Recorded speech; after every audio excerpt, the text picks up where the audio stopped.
Namun sebelum lanjut videonya, mari dukung channel ini dengan cara klik tombol like dan subscribe-nya dan nyalakan loncengnya agar tidak ketinggalan informasi seputar pendidikan. Baik Bapak Ibu, Assalamualaikum warahmatullahi wabarakatuh. Selanjutnya yaitu saya ingin memberikan gambaran terkait contoh soal P3K Guru berkaitan dengan kemampuan teknis di sini Bapak Ibu.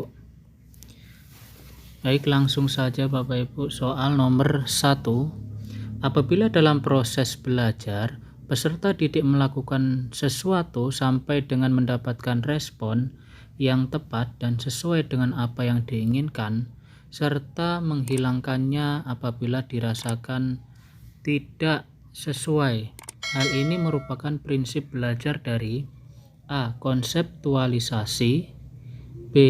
Conditioning, C. Trial and error, D. Stimulus respon. Jawaban yang paling tepat yaitu yang E. Shaping. Jawaban yang paling tepat yaitu yang C. Trial and error. Kita lanjutkan soal berikutnya Bapak Ibu. Soal nomor 2. Peserta didik diminta untuk membuat dugaan pada populasi hewan langka yang semakin sedikit.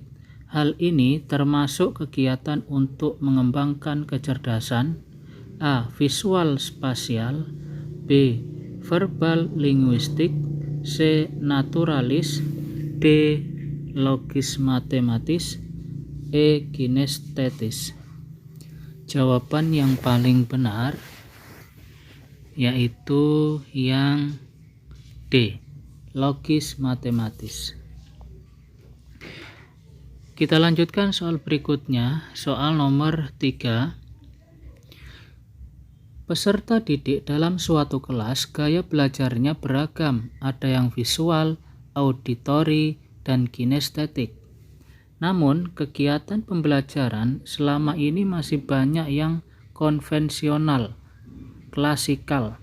Agar dapat memenuhi ketiga gaya belajar tersebut, guru perlu A. Menggunakan metode ceramah, diskusi, tanya jawab, B. Menggunakan media komik, pembelajaran, dan buku paket, C. Menggunakan program audio dan modul, D. Menggunakan media audio, video, dan percobaan, E. Menggunakan modul dan PowerPoint.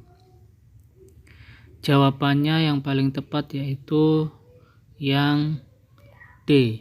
Menggunakan media audio, video, dan percobaan.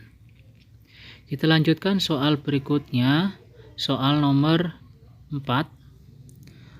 Merancang berbagai kegiatan menulis di kelas tinggi. Berikut adalah kegiatan menulis lanjutan di kelas tinggi kecuali A. Menulis tentang berbagai topik, B. Menulis pengumuman, C. Menulis pantun, D. Menulis memo. Jawabannya yang C. Menulis pantun. Kita lanjutkan soal berikutnya, soal nomor 5. Kehangatan dan keantusiasan, kebermaknaan, dan menghadiri penggunaan respon negatif adalah bagian dari A. Tujuan motivasi, B. Tujuan mengadakan penguatan, C. Komponen-komponen mengadakan penguatan, D. Prinsip penggunaan penguatan. Jawabannya yang D. Prinsip penggunaan penguatan. Kita lanjutkan soal berikutnya, soal nomor 6. Kemampuan berpikir untuk mengoperasikan kaidah-kaidah logika tapi masih terkait dengan objek-objek bersifat konkret merupakan ciri-ciri kemampuan anak berusia A. 0-2 tahun, B. 2-7 tahun, C. 7 sampai 11 atau 12 tahun, D. 11 atau 12 atau sampai 14 atau 15 tahun. Jawabannya yang C. 7 sampai 11 atau 12 tahun. Kita lanjutkan soal berikutnya, soal nomor 7. Dalam menerapkan strategi pembelajaran berbasis multiple intelligency, ada langkah-langkah yang dapat digunakan antara lain: A. Membuat kebijakan baru mengenai strategi pembelajaran. B. Mengkaji kembali apa yang telah dipelajari oleh peserta didik. C. Memberdayakan semua intelijensi yang dimiliki peserta didik. D. Menyediakan fasilitas yang lengkap untuk semua jenis kecerdasan. Jawabannya yaitu yang C. Memberdayakan semua intelijensi yang dimiliki peserta didik. Kita lanjutkan soal berikutnya, soal nomor 8.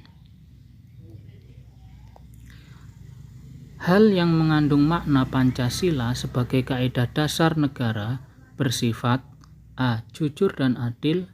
B. Mengikat dan memaksa. C. Sementara dan selamanya. D. Sebenarnya dan sejujurnya. Jawabannya yang B. Mengikat dan memaksa. Kita lanjut soal berikutnya, soal nomor 9. Upaya guru dalam memanfaatkan hasil analisis untuk menentukan ketuntasan belajar antara lain sebagai berikut: A. Menentukan kriteria keberhasilan belajar. B. Mengklasifikasi siswa berdasarkan hasil capaian belajarnya. C. Mencari letak kelemahan secara umum dilihat dari kriteria keberhasilan yang diharapkan. D. Merencanakan pengajaran remedi. Jawaban yang paling tepat yaitu yang C. Mencari letak kelemahan secara umum dilihat dari kriteria keberhasilan yang diharapkan. Kita lanjut soal berikutnya, soal nomor 10.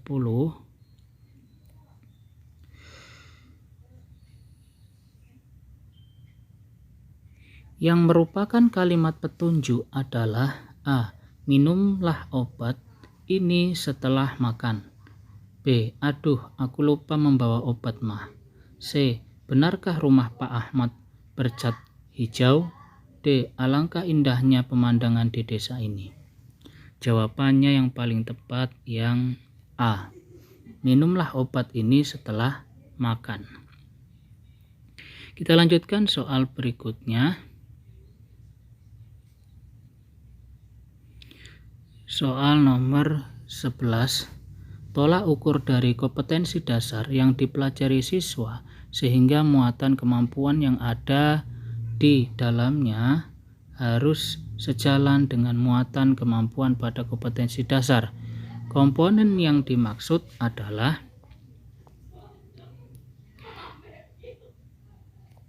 A. Kompetensi inti. B. Kompetensi dasar. C. Indikator pencapaian kompetensi. D. Tujuan pembelajaran. Jawabannya yang C. Indikator pencapaian kompetensi.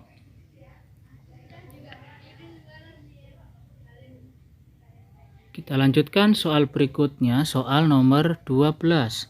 Penilaian portofolio dapat dilaksanakan dengan cara: A. Memberikan penilaian menyeluruh terhadap tugas-tugas peserta didik.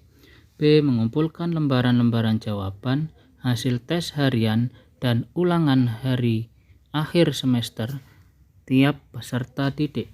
C. Mengumpulkan hasil kerja masing-masing peserta didik yang telah diberikan masukan baik oleh guru dan rekan peserta didik dalam suatu album sebagai bukti hasil belajar. D. Mengumpulkan lembaran-lembaran jawaban hasil ulangan setiap peserta didik untuk melihat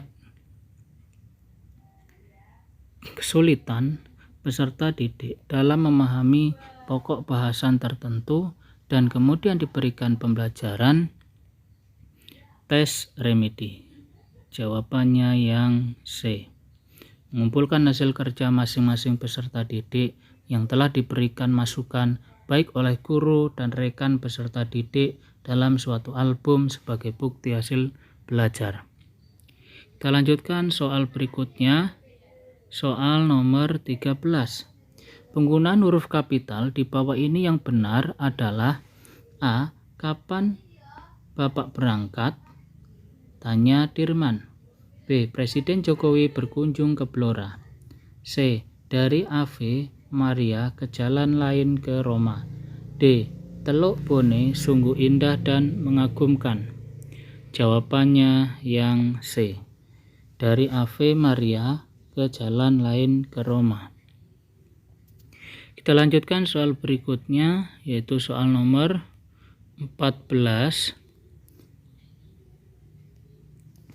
Teori yang menyatakan bahwa peserta didik selama kegiatan belajar lebih ditekankan untuk aktif berpikir, menyusun konsep-konsep, serta memberi makna tentang hal-hal yang dipelajari, dan yang paling penting, terwujudnya belajar adalah niat peserta didik itu sendiri, merupakan aliran dari teori A. Konstruktivisme, B. Behavioristik, C. Humanistik, D. Sibernetik.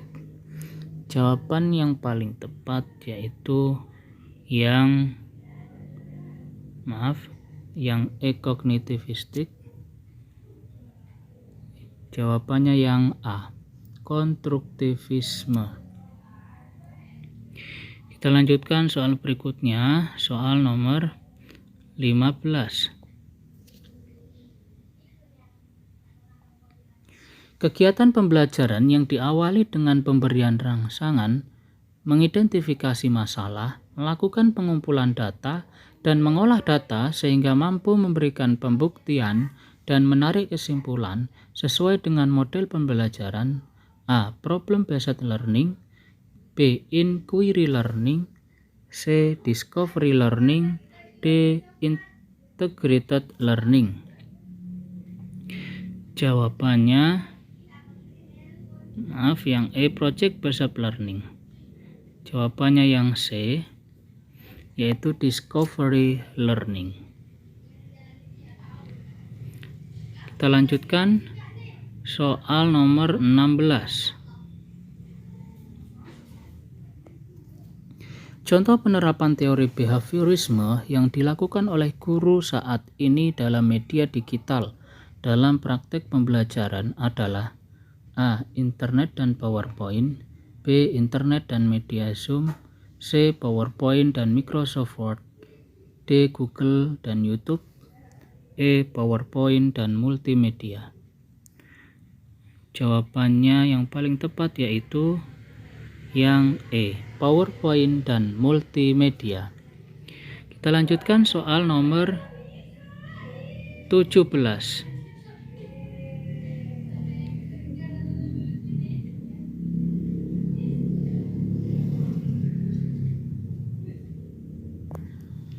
Guru mempelajari latar belakang masalah, seluk-beluk dan permasalahan peserta didik.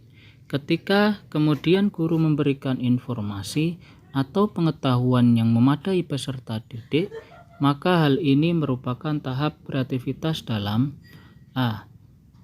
Iluminasi, B. Verifikasi, C.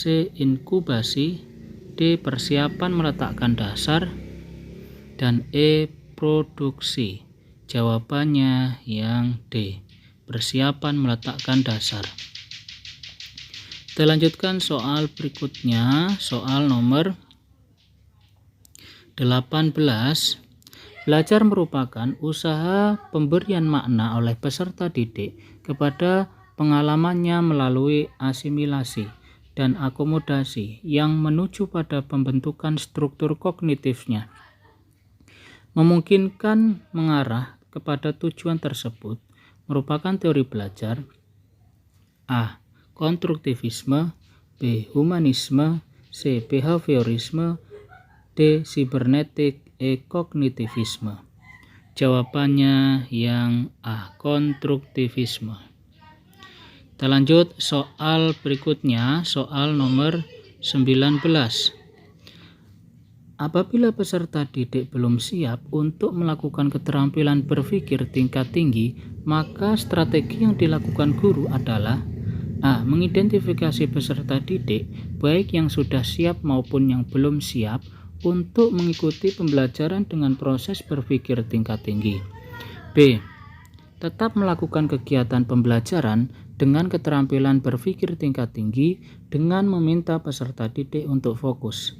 C. Membentuk kelompok peserta didik dengan kemampuan yang heterogen dalam proses pembelajaran. D. Mengubah perencanaan pembelajaran yang disesuaikan dengan kemampuan dan keterampilan peserta didik yang heterogen. E. Membangun terlebih dahulu jembatan penghubung antara proses berpikir tingkat rendah menuju berpikir tingkat tinggi. Jawabannya yang paling tepat yaitu yang E. Membangun terlebih dahulu jembatan penghubung antara proses berpikir tingkat rendah menuju berpikir tingkat tinggi. Soal terakhir nomor 20. Ada banyak model pembelajaran yang dapat digunakan dalam mengimplementasikan pendekatan saintifik. Satu di antara adalah model pembelajaran kooperatif, yaitu cooperative learning. Pembelajaran kooperatif adalah A. Strategi pembelajaran yang mengintegrasikan metode, bahan ajar, dan media pembelajaran secara sistematis. B. Strategi pembelajaran yang terstruktur secara sistematis, di mana siswa bekerja sama dalam kelompok-kelompok kecil. C. Strategi pembelajaran yang menyajikan situasi permasalahan kepada siswa dan dapat berfungsi sebagai batu loncatan dalam penyelidikan. D. Strategi pembelajaran individual yang terstruktur secara sistematis, di mana siswa bekerja masing-masing. E. Strategi pembelajaran yang melibatkan perilaku koreksi diri. Jawabannya yang paling tepat yaitu yang B.